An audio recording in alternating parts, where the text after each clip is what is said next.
2 semanas después de cambiar su testamento, un hombre que había pasado toda su vida buscando el amor genuino, fue encontrado muerto.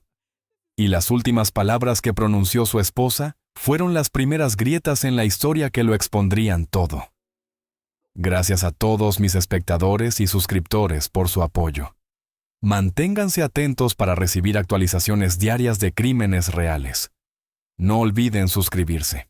King Marvin. Elijah Washington nació el 7 de marzo de 1985 en el Hospital Grady Memorial de Atlanta, Georgia. Sus padres, Leonard y Patricia Washington, habían esperado 7 años para tener un hijo, 7 años de tratamientos de fertilidad, 7 años de decepciones, 7 años de oraciones que parecían no ser escuchadas.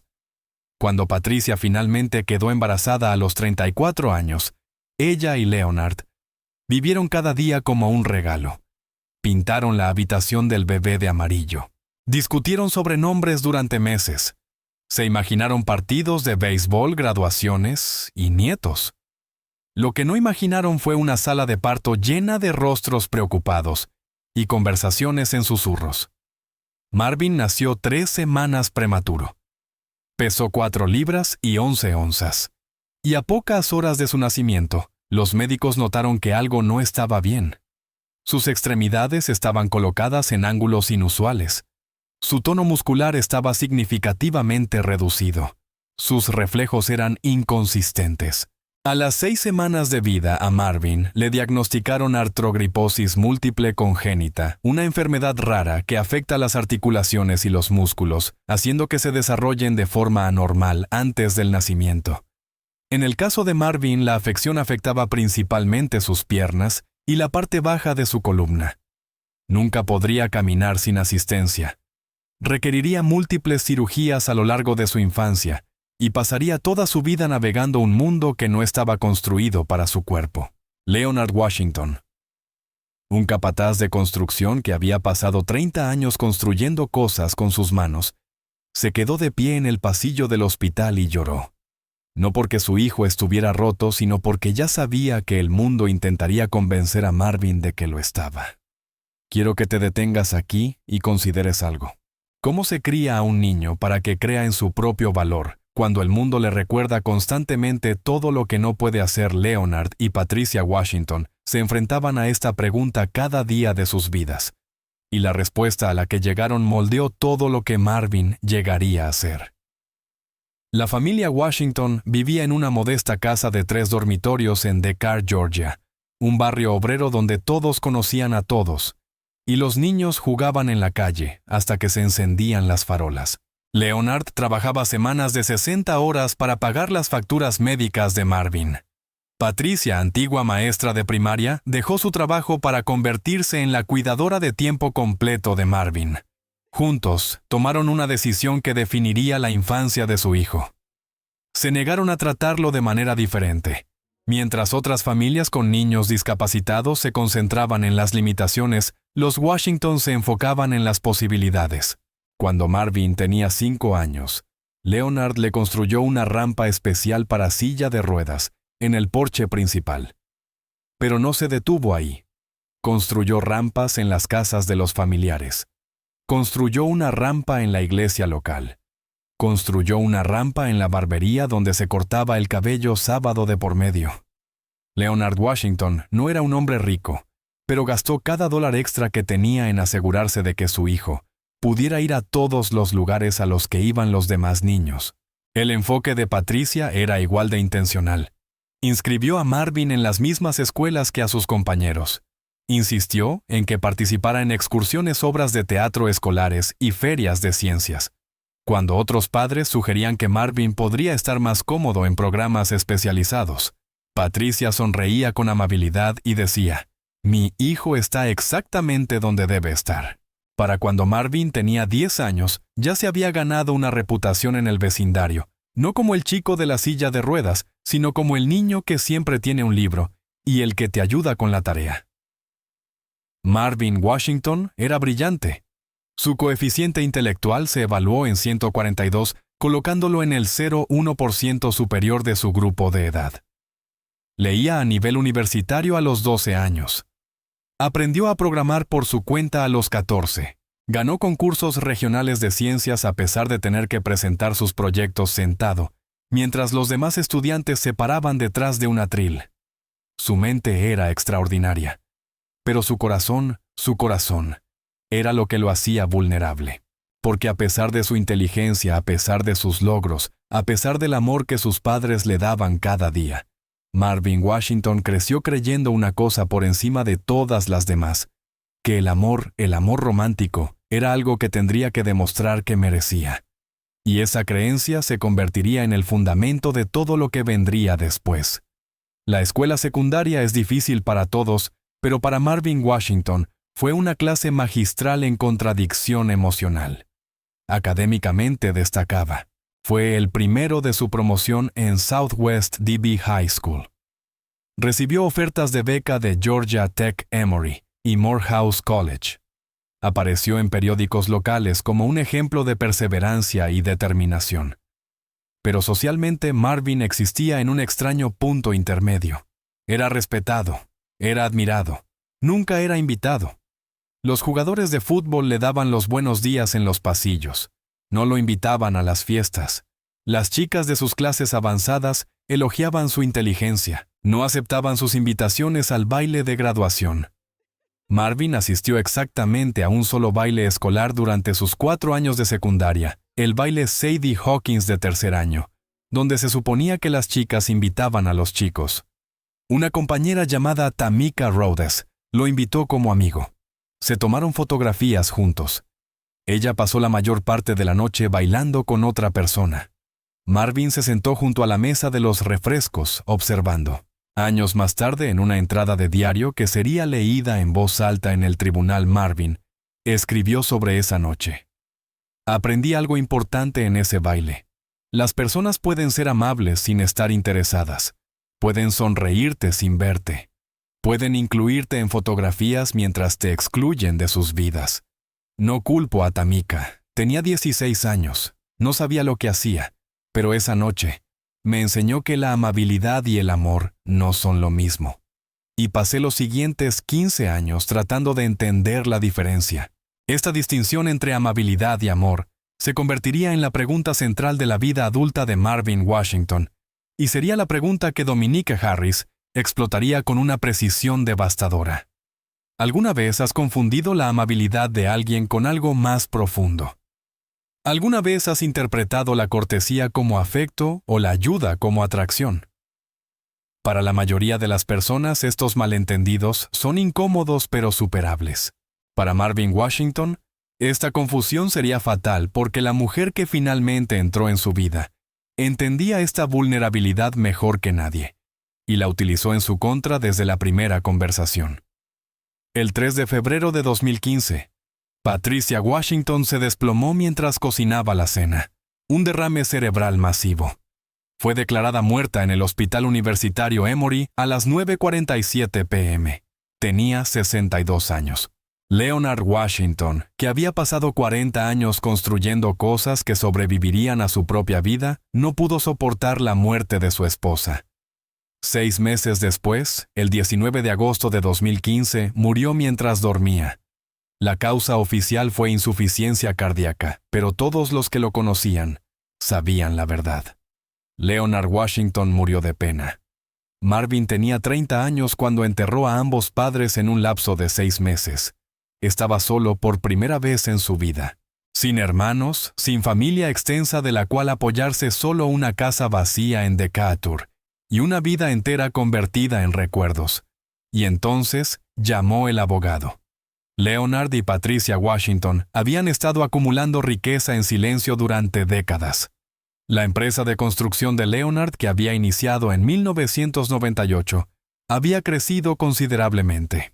Las inversiones prudentes de Patricia, dinero que había ahorrado de sus años como maestra, habían aumentado con el tiempo, y existía una póliza de seguro de vida de la cual ninguno de los padres había hablado. Cuando se liquidó el patrimonio, Marvin Elijah Washington heredó $7.542.000, $7,5 millones, suficientes para comprar una mansión, suficientes para viajar por el mundo. suficientes para contratar cuidadores a tiempo completo y vivir cómodamente el resto de su vida. Pero Marvin hizo algo que más tarde desconcertaría a los investigadores y fascinaría a los psicólogos. Lo escondió. Guardó el dinero en cuentas fiduciarias que no estaban conectadas a su banca diaria. Siguió viviendo en la modesta casa de sus padres. Siguió conduciendo una Honda Odyssey de 10 años con elevador para silla de ruedas. No le dijo a nadie sobre la herencia, ni a sus compañeros del trabajo remoto en la empresa de software, ni a los pocos amigos que mantenía de la universidad, ni a los cuidadores que lo ayudaban con sus tareas diarias. A nadie. Cuando se le preguntó sobre esta decisión durante la investigación, el hermano de Marvin, Darnell, a quien conoceremos más adelante, lo explicó de forma simple. Marvin no quería que el dinero fuera la razón por la que alguien lo amara. Había pasado toda su vida preguntándose si la gente lo veía a él o solo veía su silla de ruedas. Añadir millones de dólares a esa ecuación. Él sabía que lo empeoraría todo.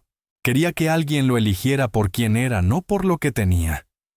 Esta decisión de ocultar su riqueza nació de un lugar de profunda vulnerabilidad, pero se convertiría en aquello mismo que lo convertiría en objetivo. Porque Dominique Harris no descubrió la riqueza de Marvin por sus acciones. La descubrió mediante investigación. Investigación cuidadosa, deliberada, paciente. Y cuando Marvin se dio cuenta de lo que estaba ocurriendo, ya era demasiado tarde. Entre 2015 y 2018, Marvin Washington vivió una vida tranquila y solitaria. Trabajaba desde casa como desarrollador de software para una empresa de tecnología médica, un empleo bien pagado y que requería poca presencia física. Asistía a la iglesia todos los domingos en la Greater New Birth Baptist Church en Litonia. Hacía voluntariado 2 veces al mes en un banco de alimentos local donde ayudaba a organizar donaciones y manejar inventario. Salía ocasionalmente con mujeres que conocía en plataformas de citas diseñadas para personas con discapacidad. Pero esas relaciones nunca duraban. Una mujer entrevistada anónimamente durante la investigación describió su relación de 3 meses. Marvin era el hombre más amable que he conocido. Amable de verdad, no ese tipo de amabilidad que quiere algo de ti. Amabilidad real. Pero también estaba a la defensiva. Como si esperara que lo decepcionaras, como si ya hubiera decidido que te irías. Y al final, me fui. No por su discapacidad, sino porque no pude convencerlo de que yo no iba a lastimarlo. Él no creía que valiera la pena quedarse. Y eso es agotador de combatir todos los días. Este patrón se repitió en varias relaciones. Marvin conocía a alguien. Era encantador, inteligente y generoso. También era desconfiado, protector de sí mismo y convencido en silencio de que la relación tenía fecha de caducidad. Y eventualmente la tenía. A principios de 2018, Marvin prácticamente había renunciado al amor romántico. Tenía 33 años. Tenía dinero que no gastaba, una casa de la que rara vez salía y un corazón que había sido decepcionado tantas veces que dejó de esperar algo distinto. Le dijo a su hermano Darnell durante una llamada telefónica en febrero de 2018. Creo que ya terminé de buscar. Tal vez algunas personas no fueron hechas para ser amadas de esa manera. Tal vez solo necesito aceptar eso y enfocarme en otras cosas. Darnell, que vivía en Charlotte con su propia familia, no sabía cómo responder. Le dijo a Marvin que lo quería. Le dijo que no se rindiera. Le prometió visitarlo con más frecuencia, pero no insistió. No discutió. No sabía que su hermano estaba a punto de conocer a alguien que vería esa resignación y la reconocería como una oportunidad. 6 semanas después de aquella llamada telefónica, Marvin Washington hizo match con una mujer en una aplicación de citas. Su nombre era Dominique Harris. Tenía 31 años. Era hermosa. Era atenta. Hacía preguntas sobre su vida, sus intereses, sus sueños. Nunca mencionó su discapacidad. Y Marvin, después de años de soledad y decepciones, se permitió creer. Esa decisión le costaría todo. Si esta historia ya está tocando algo dentro de ti, si reconoces partes de la soledad de Marvin en ti o en alguien que amas, Toma un momento ahora mismo para suscribirte y compartir este video con ellos, porque lo que has escuchado hasta ahora es solo la base. La mujer que entró en la vida de Marvin no lo hizo por accidente. Lo estudió, lo planeó, y lo que hizo después cambiará la forma en que miras cada relación a tu alrededor. Quédate conmigo. La verdad apenas comienza a salir a la superficie.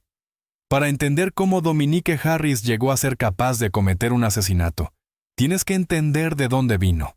Y más importante aún, qué tuvo que aprender para sobrevivir. Dominique Latch Harris nació el 12 de noviembre de 1987 en Macon, Georgia, una ciudad mediana conocida por su historia musical y sus luchas contra la pobreza. Su madre, Vanessa Harris, trabajaba como camarera de hotel. Su padre, Marcus Harris padre, entraba y salía de su vida apareciendo de vez en cuando con regalos y promesas, para luego desaparecer durante meses. Cuando Dominique tenía 7 años, su padre dejó de aparecer por completo. Sin explicación, sin despedida, solo silencio. Vanessa, abrumada y mal pagada, hizo lo mejor que pudo para criar sola a Dominique y a sus 2 hermanos menores. Pero su mejor esfuerzo no era suficiente. La familia se mudaba constantemente desalojada de apartamentos cuando llegaba la fecha de pago. Dominique cambió de escuela 4 veces entre kinder y 5º grado.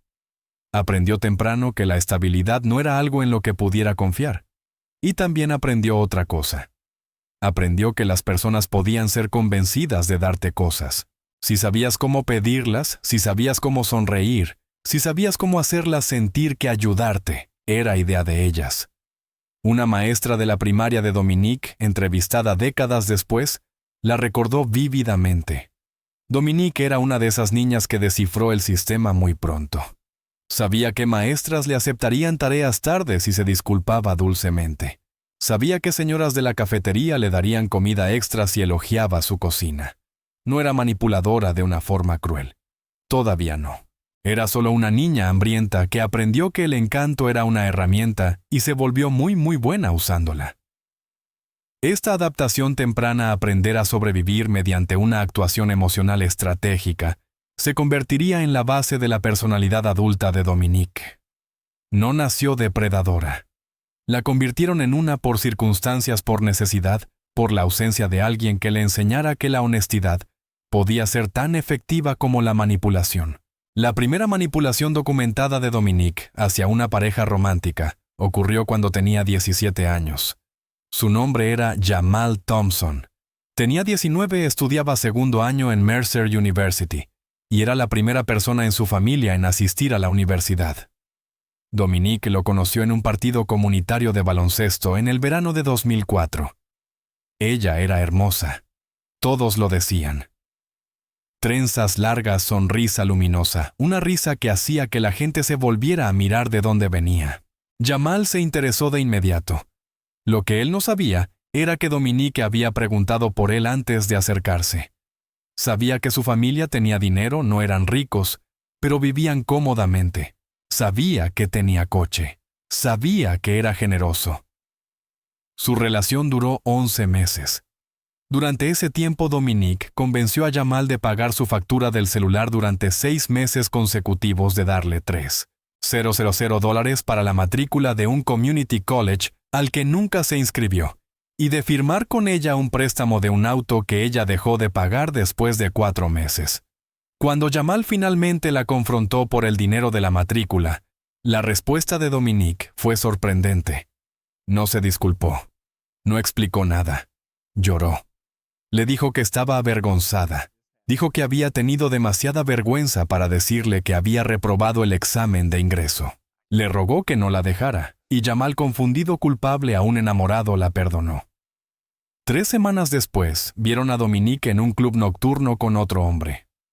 Cuando Jamal la confrontó nuevamente, ella le dijo que necesitaba espacio para descubrir quién era. Nunca volvió a verla. El auto fue embargado. La deuda pasó a cobranzas. El crédito de Jamal quedó dañado durante 7 años. Y Dominique Harris pasó a su siguiente oportunidad. Este patrón, identificar un objetivo, construir dependencia emocional, extraer recursos y desaparecer, se repetiría al menos 4 veces más durante la siguiente década. Cada vez, Dominique perfeccionaba su técnica. Cada vez las apuestas eran más altas. Y cada vez aprendía algo nuevo sobre hasta dónde podía llegar antes de que alguien empujara de vuelta. Quiero que consideres algo incómodo. ¿Cuántas veces has ignorado un patrón porque querías creer que alguien podía cambiar? ¿Cuántas veces has justificado comportamientos que deberían haber sido señales de advertencia? Las personas que amaban a Jamal Thompson probablemente se hicieron estas mismas preguntas.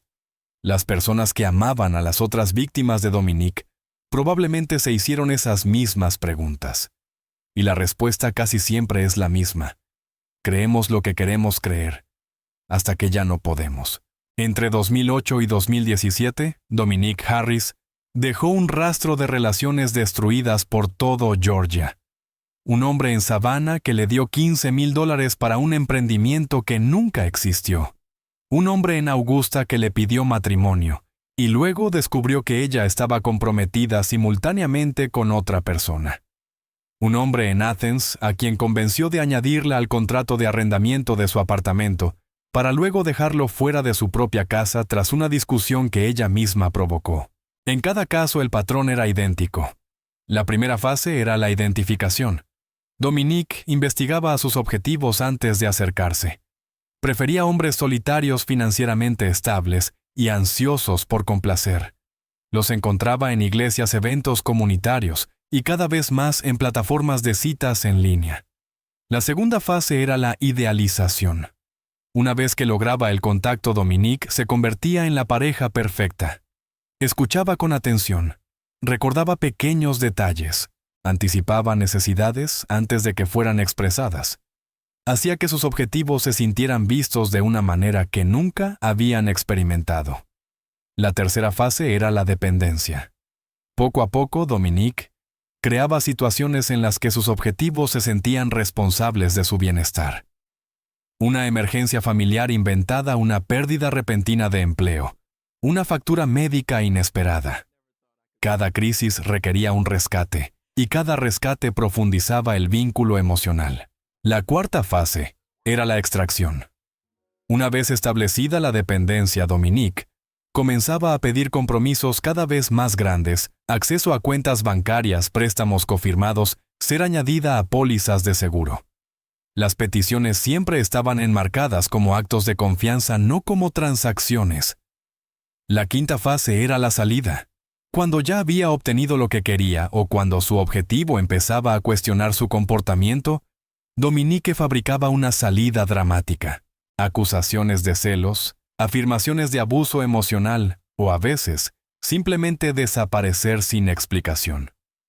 Para 2017, Dominique había perfeccionado este proceso hasta convertirlo en un arte, pero también había llamado la atención. Un detective en Savannah había iniciado una investigación informal después de que 3 hombres distintos presentaran demandas civiles contra la misma mujer. Su nombre aparecía en verificaciones de antecedentes. Sus opciones se estaban agotando. Necesitaba algo más grande, algo que la asegurara para siempre. Y entonces, escuchó hablar de Marvin Washington. No por él era muy cuidadoso con su privacidad, sino por alguien que trabajaba en el bufete que había manejado la herencia de sus padres. Una conversación casual en un bar. Una mención a ese tipo discapacitado que heredó millones y vive como si fuera pobre. Una chispa de interés y un plan que comenzó a tomar forma en la mente de Dominique esa misma noche. Ninguna discusión de este caso está completa sin entender el rol de Terrell Jackson. Terrell nació en College Park, Georgia, en 1984. Era atlético, guapo y profundamente irresponsable. A los 30 años había tenido 23 empleos distintos.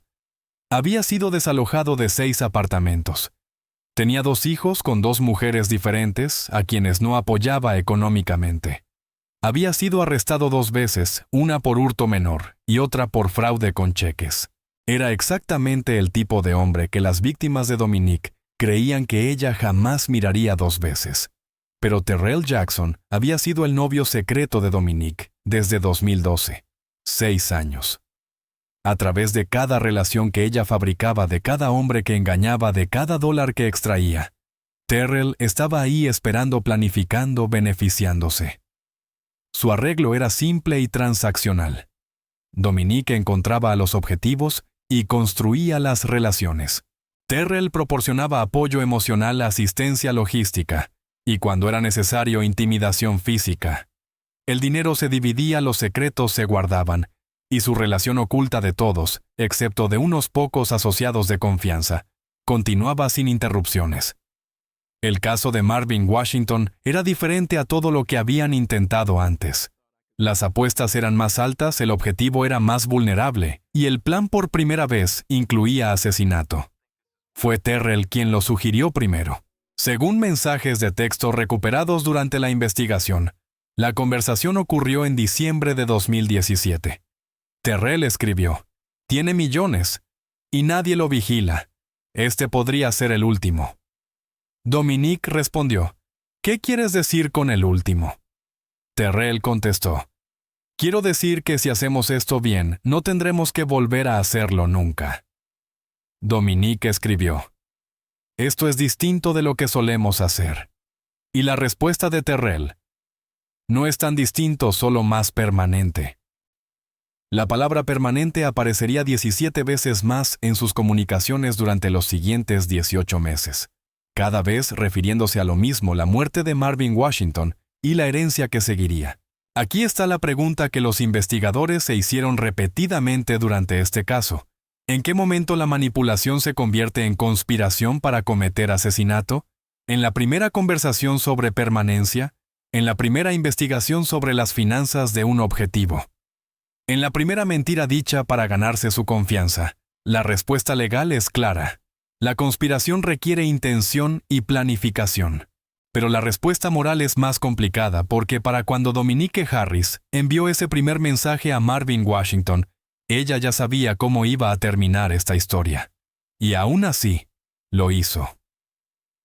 El 14 de marzo de 2018, Marvin Washington recibió un mensaje en una aplicación de citas llamada Able Match, una plataforma diseñada específicamente para personas con discapacidades y para quienes estaban interesados en salir con ellas.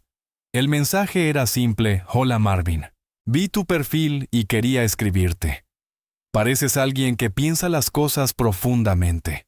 Me gusta eso. Soy Dominique». ¿Qué estás leyendo ahora mismo? Marvin había recibido mensajes antes. La mayoría eran breves. Algunos eran fetichistas, personas atraídas por su discapacidad de maneras que lo incomodaban. Otros eran condescendientes, gente que quería ayudarlo más que conocerlo. Pero este mensaje era diferente. No mencionaba su silla de ruedas. No preguntaba por su condición médica. Preguntaba qué estaba leyendo. Marvin respondió en menos de una hora: «En este momento estoy leyendo Los hermanos Karamazov de Dostoyevsky. Es denso, pero vale la pena. ¿Y tú?». La respuesta de Dominique llegó 20 minutos después: «Siempre he querido leer ese. Ahora mismo estoy releyendo El color púrpura de Alice Walker. Hay algo en la voz de Celie que siempre se queda conmigo». Lo que Marvin no sabía, lo que no tenía forma de saber, era que Dominique había pasado 3 días investigando a fondo sus redes sociales antes de enviar ese primer mensaje. Sabía que él publicaba sobre literatura. Sabía cuáles eran sus autores favoritos. Sabía exactamente qué tipo de conversación intelectual captaría su atención. El libro que mencionó jamás lo había leído. Esa misma mañana había leído el resumen en Wikipedia. Ese era el don de Dominique, podía convertirse en lo que fuera que alguien necesitara que fuera. Y Marvin Washington necesitaba a alguien que viera su mente antes que su cuerpo. Eso fue exactamente lo que ella le dio. Durante las siguientes 6 semanas, Marvin y Dominique intercambiaron cientos de mensajes. Hablaron de libros, filosofía, religión y familia. Compartieron fotografías, imágenes cuidadosamente seleccionadas que revelaban lo suficiente pero no demasiado. Hablaron de la soledad, de la decepción, de lo que significa tener esperanza cuando algo parece imposible. Dominique era magistral. Nunca se apresuraba, nunca presionaba. Dejó que Marvin marcara el ritmo y se aseguró de que cada conversación lo dejara queriendo más. El 2 de abril, Marvin le preguntó por qué se había unido a una app de citas para personas con discapacidades si ella era físicamente capaz. Su respuesta sería citada más tarde en los documentos judiciales. La verdad, porque he salido con muchos hombres con cuerpos perfectos y un carácter terrible. Me di cuenta de que estaba buscando en los lugares equivocados. Quería a alguien que entendiera que la vida no se trata de lo que tu cuerpo puede hacer, sino de quién eres por dentro. Tiene sentido, tenía sentido. Tenía todo el sentido del mundo. Era exactamente lo que Marvin había esperado escuchar toda su vida. Lo que no sabía era que Dominique había practicado esa respuesta. La había ensayado con Terrell. La había pulido basándose en los mensajes anteriores de Marvin. La había diseñado específicamente para atravesar todas las defensas que él había construido alrededor de su corazón. Y funcionó. El 18 de abril de 2018, 5 semanas después de su primer mensaje, Marvin le preguntó a Dominique si quería conocerse en persona. Ella dijo que sí. Dijo que había estado esperando que él lo pidiera. Dijo que estaba nerviosa. Y Marvin, por primera vez en años, sintió esperanza. Se encontraron en una cafetería de Decatur el 21 de abril de 2018. Marvin llegó 20 minutos antes. Le había pedido a su cuidador que lo ayudara a elegir ropa, algo que no hacía desde hacía mucho tiempo. Estaba nervioso, estaba emocionado, estaba aterrado. Dominique llegó exactamente a la hora. Llevaba un vestido amarillo sencillo, su cabello natural recogido. Sonrió cuando lo vio. No la sonrisa educada a la que Marvin estaba acostumbrado, la que decía, «Estoy siendo amable contigo». Esta sonrisa le llegaba a los ojos, o al menos así lo parecía. Caminó directamente hacia su mesa y se sentó frente a él. «Eres aún más guapo en persona», dijo. Marvin soltó una risa genuina, sorprendida. «Yo estaba pensando lo mismo de ti», respondió. Hablaron durante 4 horas. La cafetería cerró a su alrededor. El personal empezó a apilar sillas. Ninguno de los dos se dio cuenta. Al final de la noche, Dominique hizo algo que Marvin jamás olvidaría. Se inclinó sobre la mesa, tomó su mano y le dijo, «Sé que la gente probablemente te trata diferente por tu silla. Solo quiero que sepas que yo no veo la silla. Te veo a ti. Y me gusta mucho lo que veo». Marvin lloró en su coche camino a casa, no de tristeza sino de alivio. Llamó a su hermano Darnell esa noche. «Creo que conocí a alguien. Creo que esto podría ser real». Darnell se alegró por él. También fue cauteloso. «Solo ve despacio», le dijo. «Deja que ella lo demuestre». Marvin prometió que lo haría. Pero en su corazón, él ya había decidido. Ya había empezado a creer. Y Dominique, acostada esa misma noche junto a Terrell, ya estaba calculando el calendario. Durante los meses siguientes, Dominique se convirtió en una presencia constante en la vida de Marvin. Visitaba su casa 3, luego 4, luego 5 veces por semana. Lo ayudaba con tareas que usualmente hacían sus cuidadores, no porque tuviera que hacerlo, sino porque quería. Cocinaba en su cocina. Se quedaba dormida en su sofá durante noches de películas. Lo acompañaba a la iglesia. Conoció a sus amigos del banco de alimentos. Se hizo indispensable. Y durante todo ese tiempo nunca mencionó el dinero. Nunca preguntó por cuentas, gastos, ahorros. Este fue quizás su movimiento táctico más brillante. Ella sabía que Marvin estaba esperando el momento en que su interés revelara ser algo transaccional. Así que se aseguró de que ese momento nunca llegara. Cuando Marvin se ofrecía a pagar las cenas, ella insistía en dividir la cuenta. Cuando él mencionaba comprarle un regalo, ella decía que no necesitaba nada. Cuando le preguntaba sobre su trabajo, ella afirmaba ser asistente de cuidados en el hogar. Decía que estaba bien, no rica, pero cómoda. Incluso inventó dificultades económicas propias, pequeñas crisis que manejaba sola, sin pedir ayuda a Marvin. Esta actuación cumplía 2 propósitos. Primero, reforzaba la creencia de Marvin de que ella no estaba interesada en su dinero. Segundo, Creaba oportunidades para que Marvin se ofreciera a ayudar por iniciativa propia. Ayuda que ella aceptaba con gracia solo después de rechazarla inicialmente. Cada vez que Marvin insistía en ayudar, Dominique lo dejaba pensar que era idea suya. Cada vez que aceptaba su generosidad, lo enmarcaba como un gesto de confianza, no como una transacción. Y Marvin, que había pasado años construyendo muros contra las personas que querían sus recursos, ni siquiera vio cómo esos muros caían porque Dominique no los escaló. Lo convenció de derribarlos él mismo. Darnell Washington conoció a Dominique por primera vez en julio de 2018. Había conducido desde Charlotte específicamente para conocer a la mujer de la que su hermano no dejaba de hablar. La cena fue agradable. Dominique era encantadora. Preguntó por los hijos de Darnell. Elogió a su esposa. Parecía genuinamente interesada en la familia, pero algo no encajaba. Darnell no pudo identificarlo esa noche, pero en las semanas siguientes se encontró regresando mentalmente a pequeños detalles que no terminaban de cuadrar.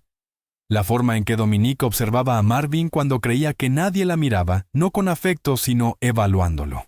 La manera en que esquivaba preguntas sobre su propia familia, dando respuestas vagas sobre padres distantes y hermanos con los que ya no hablaba. La forma en que tocaba a Marvin en público de manera performativa, casi teatral, como si fuera consciente de estar siendo observada. Darnell mencionó sus inquietudes a su esposa Angela después de la visita. No sé, quizá estoy siendo sobreprotector, pero algo en ella no me da buena espina. Es como si estuviera actuando un papel. Angela le pidió ser cuidadoso. Marvin ha sido lastimado antes, dijo. Si dices algo y estás equivocado, quizá no te lo perdone. Déjalo que él lo descubra solo. Darnell estuvo de acuerdo. Se prometió a sí mismo mantenerse atento. Se prometió estar listo si algo salía mal. Pero no le dijo nada a Marvin. Aún no. Esa decisión lo perseguiría el resto de su vida. Aquí hay una pregunta que vale la pena considerar. Cuando sientes que algo no está bien con alguien que amas, ¿cuánto tiempo esperas antes de decir algo? ¿Cuánta evidencia necesitas? ¿Cuán seguro debes estar? Darnell Washington luchó con estas preguntas durante meses. Para cuando tuvo suficiente certeza para actuar, su hermano ya estaba muerto. Antes de continuar, déjame preguntarte algo. ¿Desde dónde estás viendo esto ahora mismo? Escribe tu ubicación en los comentarios. Quiero ver hasta dónde ha llegado esta historia. Y si has llegado hasta aquí, demuéstralo. Deja un comentario que diga, sigo aquí. Veamos quién realmente está prestando atención. Porque el siguiente capítulo es donde todo cambia.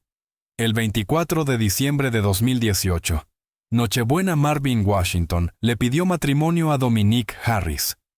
Estaban sentados en su sala, un fuego encendido en la chimenea, las luces de un pequeño árbol reflejándose en las ventanas.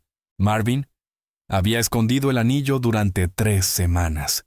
Había ensayado lo que diría decenas de veces. Y cuando llegó el momento abandonó todas las palabras preparadas. Simplemente dijo, he pasado toda mi vida sintiendo que pedir amor era pedir demasiado solo por existir. Como si desear ser amado fuera algo egoísta. Como si esperar que alguien me eligiera fuera irrealista. Tú me hiciste sentir diferente. Me hiciste sentir suficiente. No tengo palabras bonitas para esto. Solo sé que no quiero vivir sin ti. ¿Te casarías conmigo? Dominique lloró. Dijo que sí. Lo abrazó durante mucho tiempo. Lo que Marvin interpretó como emoción abrumadora era en realidad alivio. El plan funcionaba. La fase 1 estaba completa. Esa noche, después de que Marvin se durmiera, Dominique envió un mensaje de texto a Terrell. Me pidió matrimonio. Le dije que sí. Ya casi llegamos.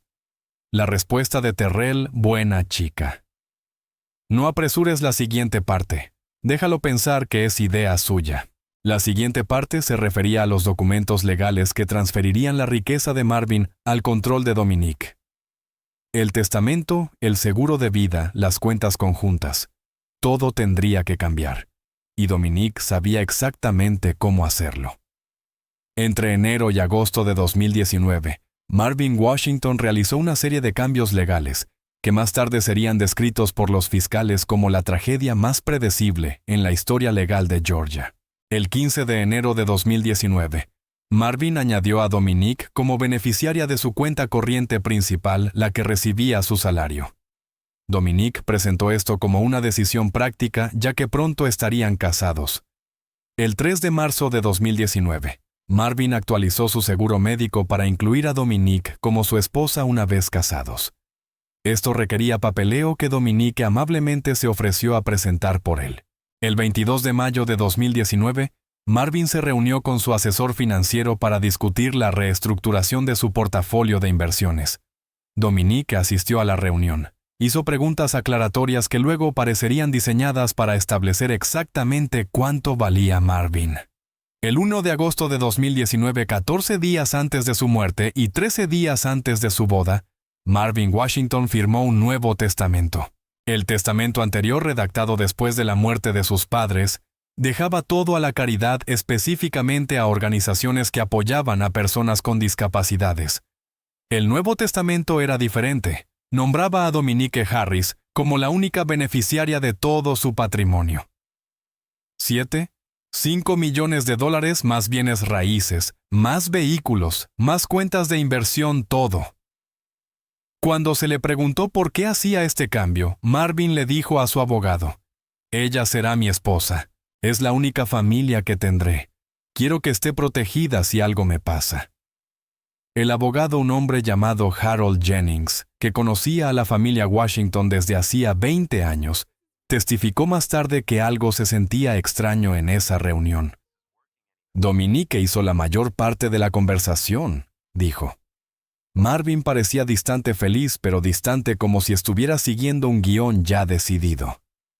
Jennings le preguntó a Marvin si estaba seguro del cambio. Marvin dijo que sí. Jennings preguntó si quería incluir disposiciones adicionales, donaciones benéficas, fideicomisos, condiciones. Marvin dijo que no. Dominique le había dicho que los testamentos complicados creaban problemas legales innecesarios. Le había dicho que la simplicidad era una señal de confianza. Le había dicho que cuestionar el testamento era cuestionar su amor. Así que Marvin firmó todo lo que tenía, todo por lo que sus padres habían trabajado, todo lo que representaba su seguridad, su independencia y su futuro. Perdido con una sola firma 14 días antes de ser encontrado muerto.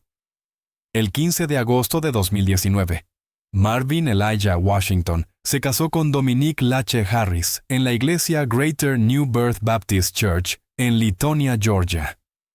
Fue una ceremonia pequeña, 32 invitados. Del lado de Marvin estaban su hermano Darnell y su familia, algunos colegas del trabajo y miembros de su comunidad de la iglesia. El lado de Dominique era notablemente escaso. Ella explicó que su familia era complicada, que había elegido distanciarse por su salud mental, que las personas que importaban eran las de su nueva vida, no las de la antigua. Ninguna de las víctimas anteriores de Dominique estaba presente. Ninguna sabía que se estaba casando. La ceremonia fue hermosa según todos los presentes. El pastor habló sobre el amor superando obstáculos. Habló de Marvin como un hombre que había esperado pacientemente el tiempo de Dios. Habló de Dominique como una respuesta a la oración. Marvin lloró durante sus votos. Dominique lloró durante los suyos. Las fotografías mostraban a dos personas que parecían estar profundamente enamoradas. En una de ellas, Dominique se inclinaba para besar la frente de Marvin mientras él estaba sentado en su silla de ruedas. En otra, ella lo empujaba por el pasillo mientras ambos reían. Esas fotografías aparecerían más tarde en las noticias sobre el asesinato. Serían analizadas por expertos en busca de señales de engaño. Serían estudiadas por el jurado durante el juicio y atormentarían a Darnell Washington, quien había sido su padrino ese día, sonriendo en fotos junto a una mujer de la que había sospechado, pero a la que no detuvo. Después de la boda hubo una pequeña recepción en un salón alquilado. Hubo baile, hubo pastel, hubo brindis, y luego Marvin y Dominique regresaron a la casa que los padres de Marvin habían construido, la casa donde él había crecido, la casa que ahora compartía con una desconocida. 14 días después, Marvin Washington estaría muerto, y la mujer de esas fotos de boda estaría contando su dinero. Detente un momento y considera la línea de tiempo: compromiso 24 de diciembre, testamento cambiado 1 de agosto, boda 15 de agosto, muerte 14 de septiembre, 44 días entre el cambio de testamento y la muerte, 30 días entre la boda y la muerte. ¿Fue coincidencia? ¿O cálculo? El siguiente capítulo responde esa pregunta, pero sospecho que ya conoces la respuesta. Marvin y Dominique no tomaron luna de miel. La razón oficial era práctica. La condición de Marvin hacía difícil un viaje largo, y querían instalarse en la vida matrimonial antes de planear uno. Pero la razón real era otra. Dominique no quería esperar. Mensajes recuperados del teléfono de Dominique mostraron conversaciones con Terrell durante la semana posterior a la boda, 18 de agosto. Dominique escribió: «Él quiere ir a Hawái en octubre». Terrell respondió: «Eso es demasiado tarde». Dominique: «Lo sé. Estoy retrasándolo». Terrell: «No retrases demasiado. La gente empieza a hacer preguntas». Dominique: «Sé lo que estoy haciendo». Las preguntas a las que Terrell se refería eran el tipo de preguntas que surgen cuando los recién casados no actúan como tales. Cuando la esposa parece distraída, cuando el esposo parece cansado, cuando la felicidad que debería llenar un matrimonio nuevo es reemplazada por algo más silencioso, algo que se parece demasiado a esperar. Marvin notó el cambio. En un diario fechado el 22 de agosto, 7 días después de la boda, escribió: «Algo se siente diferente. No puedo explicarlo. Está aquí, pero no está aquí. Me mira como si estuviera pensando en otra cosa». Le pregunté si todo estaba bien. Dijo que estaba cansada por el estrés de la boda. Quizá sea cierto. Quizá estoy paranoico. Siempre hago esto. Siempre busco razones para dudar. Quizá así se siente el matrimonio. Adaptarse, asentarse, aprender a compartir el espacio con alguien que no está acostumbrada a tu rutina. Quizá solo necesito darle tiempo. Le dio tiempo. Le quedaban 23 días de vida. Lo que Marvin no sabía, lo que no podía saber, era que Terrell Jackson había estado dentro de su casa varias veces mientras dormía.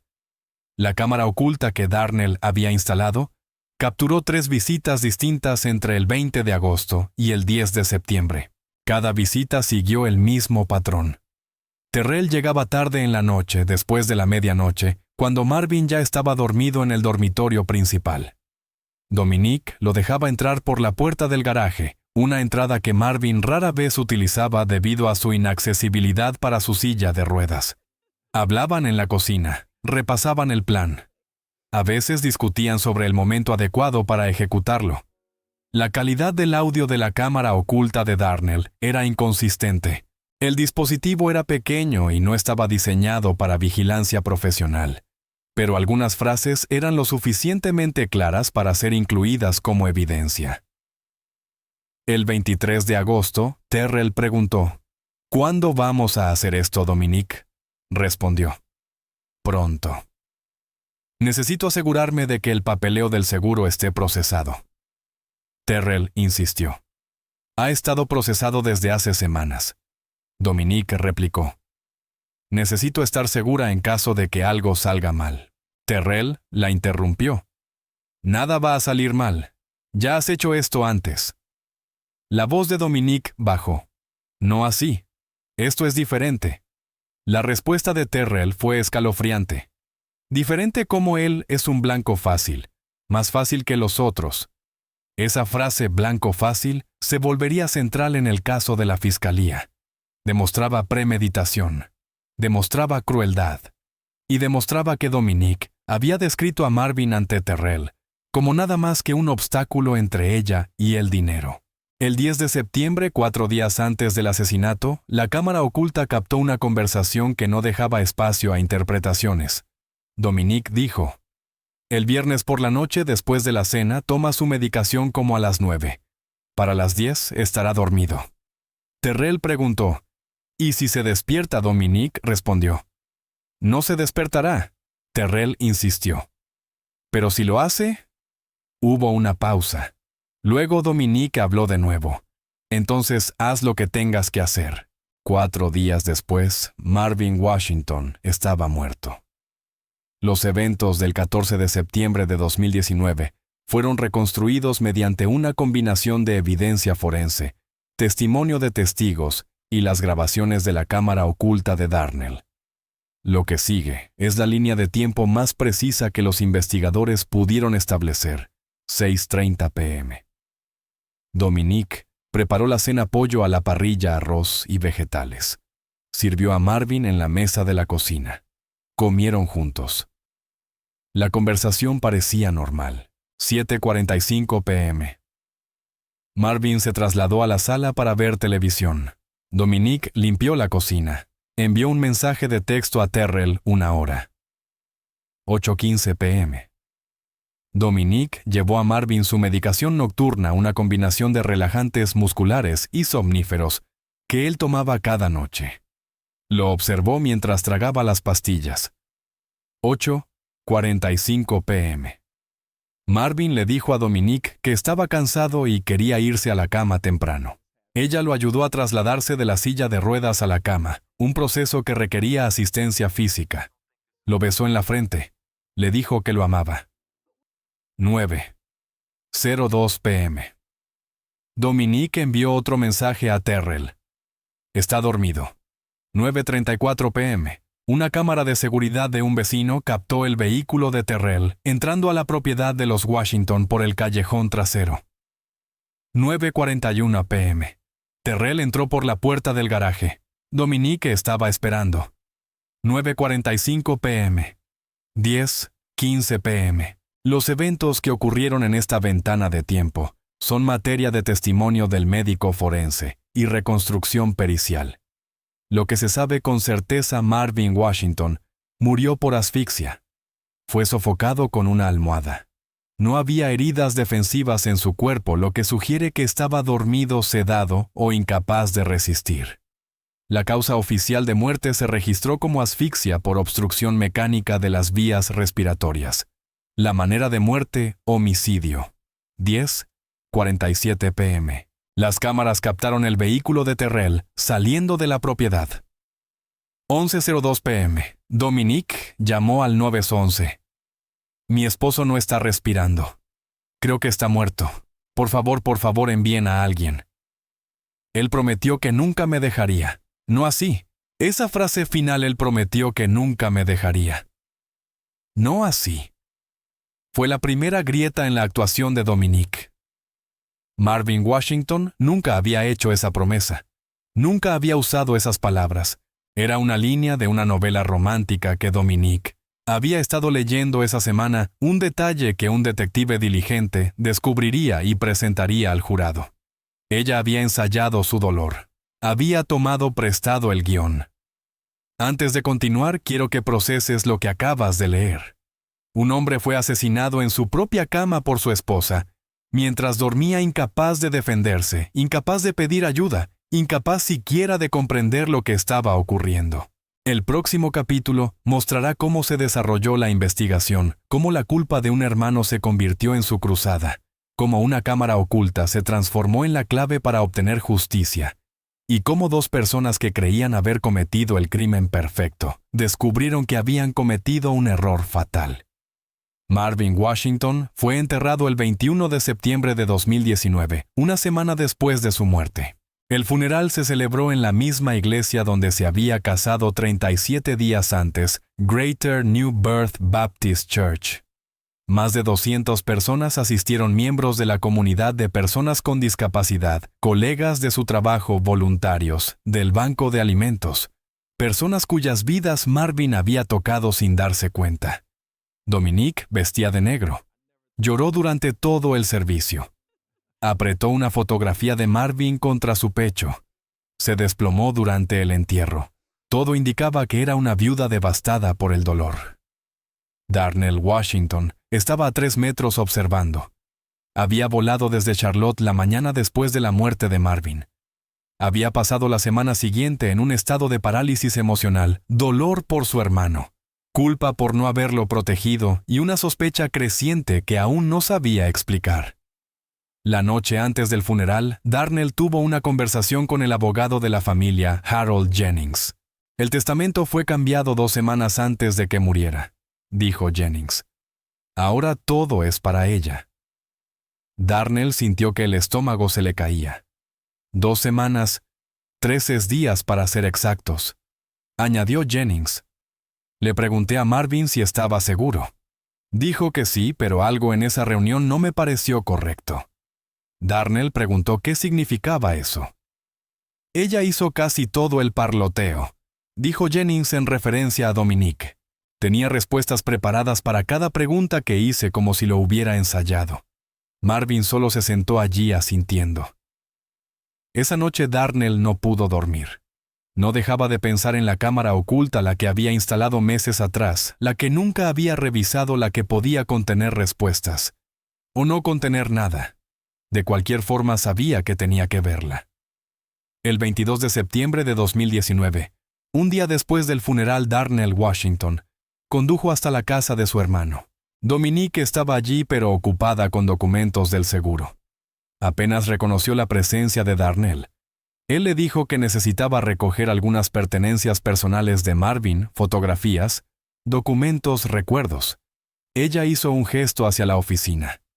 «Toma lo que quieras. Estoy demasiado cansada para ocuparme de eso». La cámara oculta estaba escondida dentro de un reloj decorativo en una estantería de la sala. Darnell la había colocado allí durante una visita en junio, 3 meses antes del asesinato, después de que sus sospechas sobre Dominique se volvieran imposibles de ignorar. No se lo había dicho a nadie, ni a Marvin, ni a su esposa, ni a ninguna otra persona. La había revisado una vez en julio y no encontró nada inusual, solo grabaciones de Marvin viendo televisión, Dominique cocinando. Material normal aburrido. Casi la había quitado en ese momento. Casi decidió que estaba siendo paranoico, pero algo lo detuvo. Un instinto que no podía explicar. Ahora de pie en la casa de su hermano muerto, retiró la tarjeta de memoria del reloj y la guardó en el bolsillo. Condujo hasta un hotel. Insertó la tarjeta en su portátil y empezó a mirar. Los primeros días de grabaciones no mostraban nada notable. Marvin y Dominique viviendo su vida, cocinando, conversando, viendo televisión. Pero entonces Darnell llegó al 20 de agosto y vio a Terrell Jackson entrar por la puerta del garaje a las 12:47 a.m. Vio a Dominique recibirlo. Los vio hablar en la cocina. Escuchó las palabras «blanco fácil». Escuchó las palabras «haz lo que tengas que hacer». Vio las grabaciones del 10 de septiembre. Escuchó la voz de Dominique, viernes por la noche después de la cena. Darnell detuvo el video. Se quedó sentado en silencio durante mucho tiempo. Luego empezó a llorar. No en silencio, no con dignidad. Gritó. Arrojó el portátil contra la pared.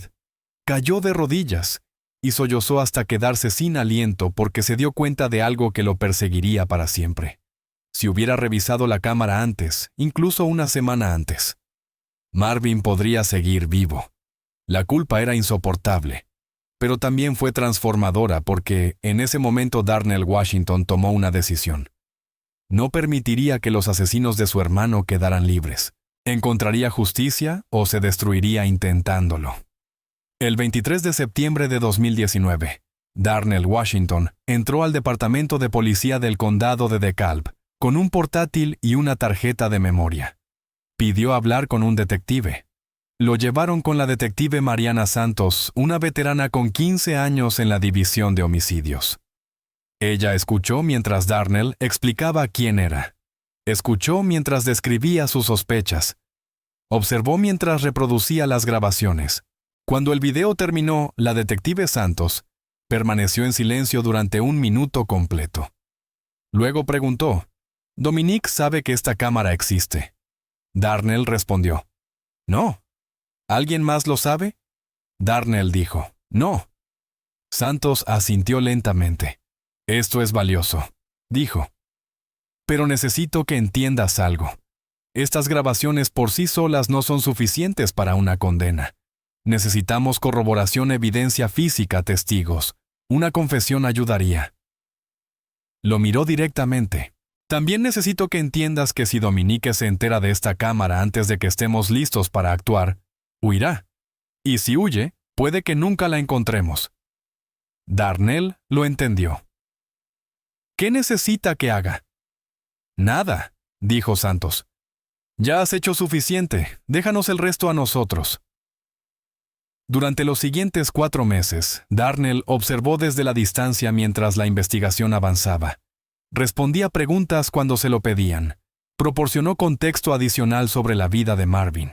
Asistió a reuniones con los fiscales, pero sobre todo, esperó. Y la espera casi lo destruyó. La detective Santos y su equipo trabajaron metódicamente durante los meses siguientes. Emitieron citaciones para obtener registros telefónicos. Entrevistaron vecinos.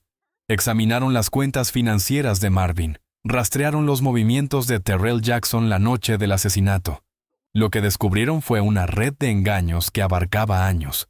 Los registros telefónicos revelaron mensajes entre Dominique y Terrell que se remontaban a 2012, una conspiración de largo plazo. La fiscalía catalogaría más tarde más de 2,000 mensajes, discutiendo objetivos, cronogramas y escapes. Marvin era mencionado como el discapacitado, o simplemente él en la mayoría de estos mensajes. El rastro financiero mostró que Dominique había comenzado a transferir dinero de las cuentas de Marvin pocos días después de su muerte.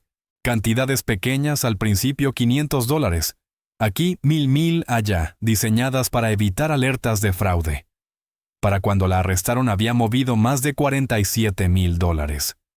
Una cámara de seguridad de un vecino captó el vehículo de Terrell entrando y saliendo de la propiedad de los Washington en múltiples ocasiones, incluida la noche del 14 de septiembre. Las marcas de tiempo coincidían exactamente con las grabaciones de la cámara oculta de Darnell, pero la pieza de evidencia más devastadora fue descubierta en la computadora de Dominique. El 12 de septiembre, 2 días antes de la muerte de Marvin, ella había reservado 2 boletos de primera clase a las Maldivas. Fecha de salida, 1 de octubre. Los nombres de los pasajeros eran Dominique Harris y Terrell Jackson. Costo total $24,000 pagados con la tarjeta de crédito de Marvin. Ella había planeado su escape antes incluso de que su esposo estuviera muerto. A finales de enero de 2020, la detective Santos tenía suficiente. Presentó el caso ante la fiscalía. Las órdenes de arresto se emitieron el 3 de febrero de 2020 y el 4 de febrero, a las 6:47 a.m. Dominique Harris respondió a un golpe en la puerta de la casa de Stone Mountain, la casa que había heredado del hombre al que había matado, y encontró 12 oficiales de policía esperándola. Fue esposada en el umbral. Terrell Jackson fue arrestado 45 minutos después en la casa de su madre en College Park. Ambos fueron acusados de asesinato en primer grado. Ambos fueron negados bajo fianza.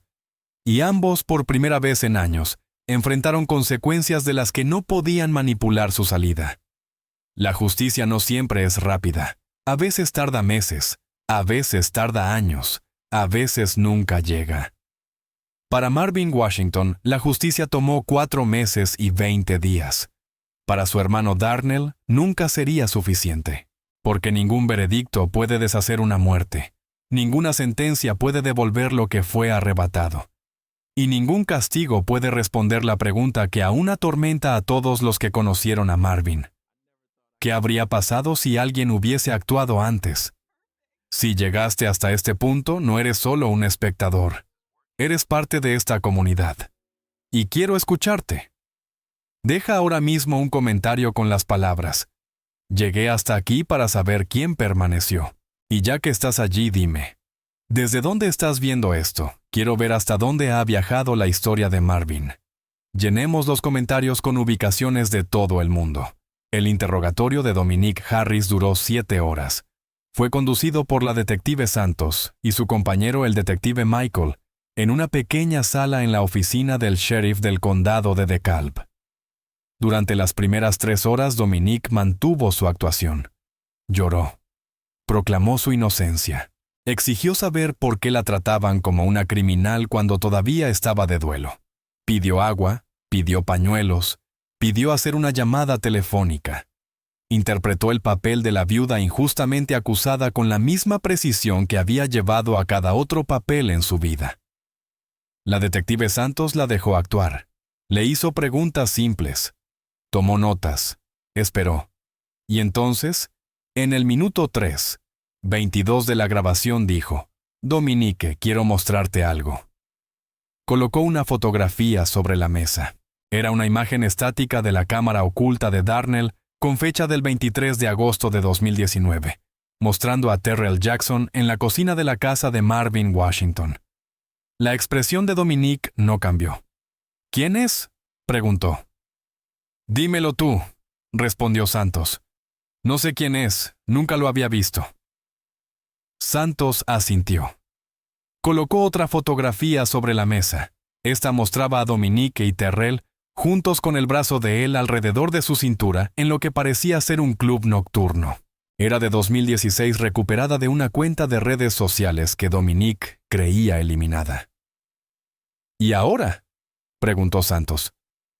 Dominique no dijo nada. «Su nombre es Terrell Jackson», continuó Santos. «Lo conoces desde 2012. Has tenido una relación con él durante 8 años.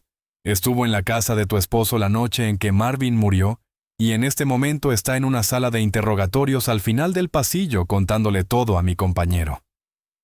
La compostura de Dominique finalmente se quebró. «Él está mintiendo», dijo. «Lo que sea que te haya dicho está mintiendo. Dice que planeamos esto juntos. Miente. Dice que yo le dije cuando Marvin estaría dormido. Miente. Dice que yo vi mientras él. Yo no vi». La sala quedó en silencio. Dominique se dio cuenta de lo que había dicho. Intentó recuperarse. «Quiero decir, yo no estaba allí. Yo... no sé de qué hablan». Pero ya era demasiado tarde. En 8 palabras había confirmado todo. No dijo, no había nada que ver. Ya no dijo, Marvin murió por causas naturales. Dijo, yo no vi. Lo que significaba que había algo para ver algo que ella sabía que había ocurrido. La detective Santos se inclinó hacia adelante.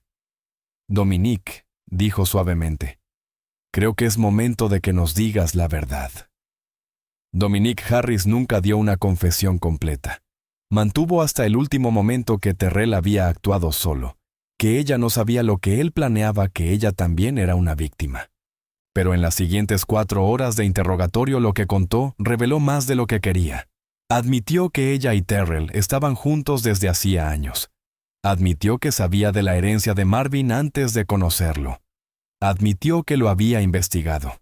Admitió que la relación era estratégica. Admitió que había ayudado a Terrell a entrar a la casa en múltiples ocasiones. Admitió que había enviado mensajes coordinando sus visitas, pero insistía una y otra vez que no sabía que él iba a matar a Marvin. «Pensé que solo iba a asustarlo», dijo en un momento.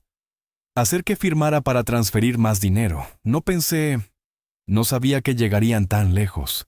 La detective Santos preguntó si había intentado detener a Terrell. Silencio. ¿Llamaste por ayuda? Silencio. ¿Revisaste a tu esposo? Silencio. ¿Cuánto tiempo esperaste antes de llamar al 911? Dominique miró la mesa. No recuerdo. El médico forense testificaría después que, basándose en la temperatura del cuerpo y otros indicadores, habían pasado al menos 90 minutos entre la muerte de Marvin y la llamada al 911. 90 minutos.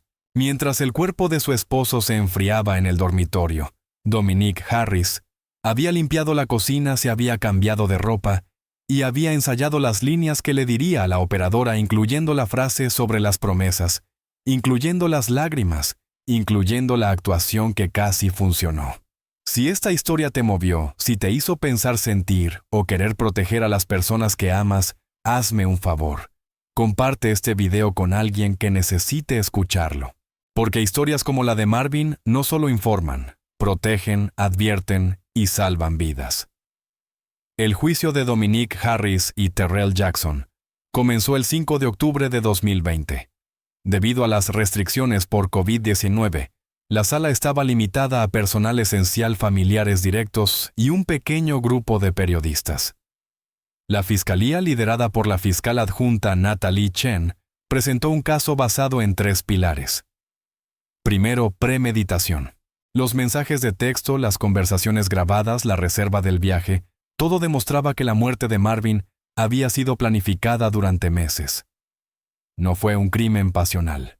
No fue un accidente. Fue un asesinato calculado y ejecutado con precisión. Segundo motivo.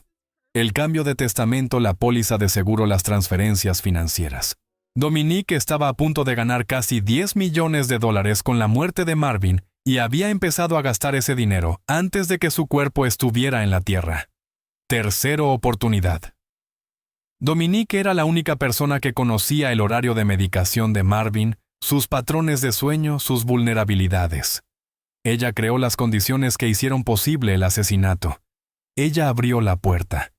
Ella esperó a que su esposo se durmiera. Ella envió el mensaje a Terrell cuando era seguro hacerlo. La fiscalía llamó a 23 testigos en 8 días. Las grabaciones de la cámara oculta fueron reproducidas completas. El jurado vio a Terrell Jackson llamar a Marvin un blanco fácil. Vio a Dominique coordinar la última noche. Escuchó cuando ella dijo, «Yo no vi una frase que la fiscal Chen llamó las 2 palabras más condenatorias de este caso». Cuando la fiscalía terminó la defensa tenía muy poco con lo que trabajar. El abogado de Dominique, Ronald Bishop, intentó presentarla como víctima de Terrell. Argumentó que Dominique había sido manipulada, que Terrell era el cerebro, que ella había sido obligada a participar mediante amenazas e intimidación. Una estrategia que quizá habría funcionado si la evidencia no fuera tan aplastante. Pero lo era. Los mensajes la mostraban como la planificadora, no la seguidora.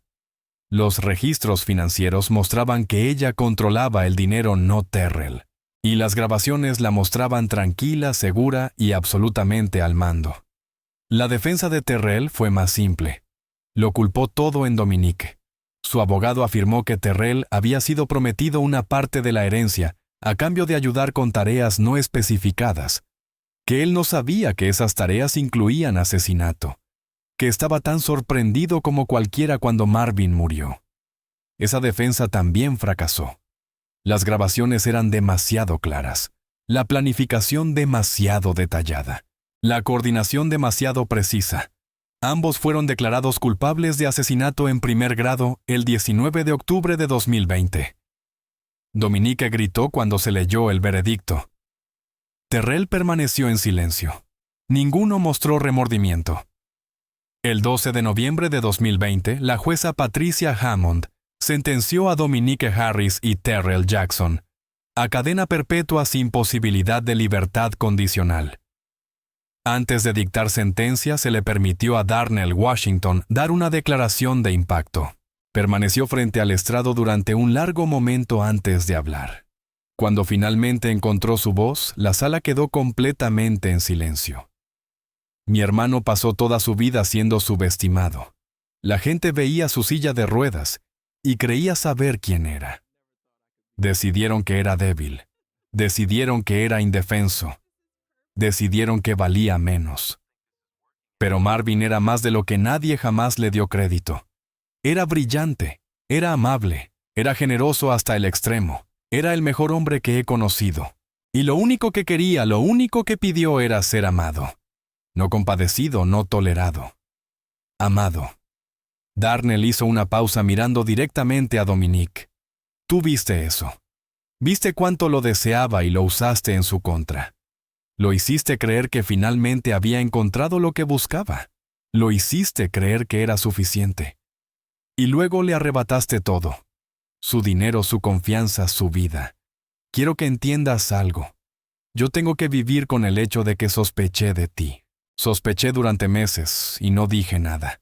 Me dije que estaba paranoico. Me dije que dejara a Marvin ser feliz. Me dije que no era mi lugar. Estaba equivocado. Y cargaré esa culpa por el resto de mi vida. Pero tú no cargas culpa porque eso requeriría conciencia. Y tú no tienes una. Mi hermano quería amor verdadero.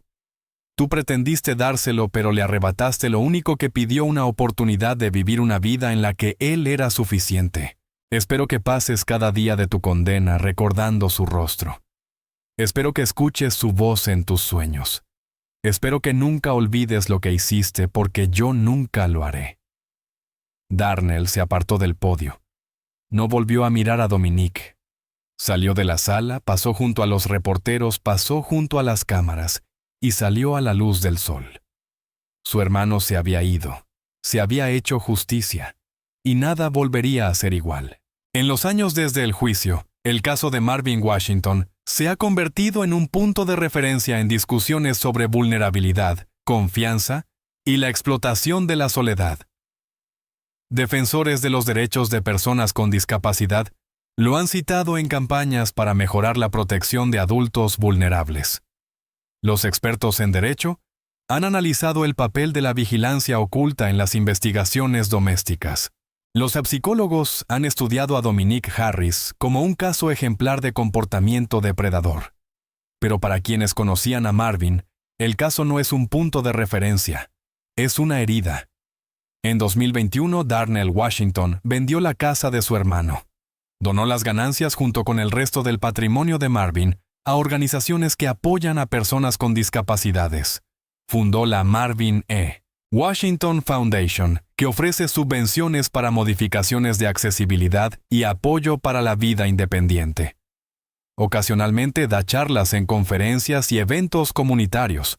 No habla de su culpa, no habla de la cámara, no habla del momento en que comprendió que podría haber salvado la vida de su hermano.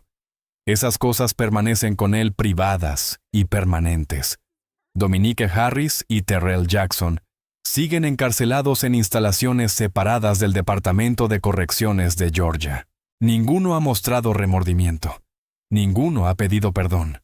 Ninguno, según funcionarios penitenciarios, ha recibido una sola visita desde su condena. Esta historia termina con preguntas que no tienen respuesta. En un mundo donde la vulnerabilidad es fácil de explotar, ¿cuántas personas como Marvin se enamoran de alguien que nunca las amó realmente? ¿Cuántos matrimonios son actuaciones? ¿Cuántas son risas? Son estrategias. ¿Cuántos te quiero? Son transacciones. Queremos creer que el amor es reconocible, que el afecto genuino es distinto de la imitación, que podríamos notar la diferencia si estuviéramos en el lugar de Marvin. Pero ¿realmente podríamos? Si alguien estudiara nuestra soledad como Dominique estudió la de Marvin, si aprendiera nuestros miedos, nuestras esperanzas, nuestros deseos más profundos, si nos devolviera exactamente lo que queremos ver, ¿reconoceríamos el engaño? ¿O preferiríamos creer porque creer se siente mejor que dudar? Marvin Washington quería amor. Encontró una actuación y pagó ese error con su vida. Si no hubiera existido la cámara Dominique Harris, sería hoy una viuda millonaria viviendo en las Maldivas. Terrell Jackson estaría a su lado, y nadie sabría jamás lo que realmente ocurrió en aquella casa el 14 de septiembre de 2019. Esa es la verdad final de esta historia. La justicia llegó gracias a una cámara oculta y a la paranoia de un hermano. Llegó por accidente, llegó por suerte. Y por cada Marvin Washington cuyo asesino es capturado, ¿cuántos más nunca reciben justicia? Ahora aquí está mi pregunta para ti. ¿Qué historia deberíamos cubrir a continuación? ¿Hay algún caso del que no puedas dejar de pensar? ¿Un crimen que nunca recibió la atención que merecía? ¿Una historia que necesita ser contada? Deja tus sugerencias en los comentarios. Tu voz importa. Y el próximo documental que produzcamos podría ser el que tú recomendaste. Gracias por ver. Gracias por escuchar. Gracias por preocuparte. Hasta la próxima. Mantente seguro, mantente alerta y nunca dejes de hacer preguntas.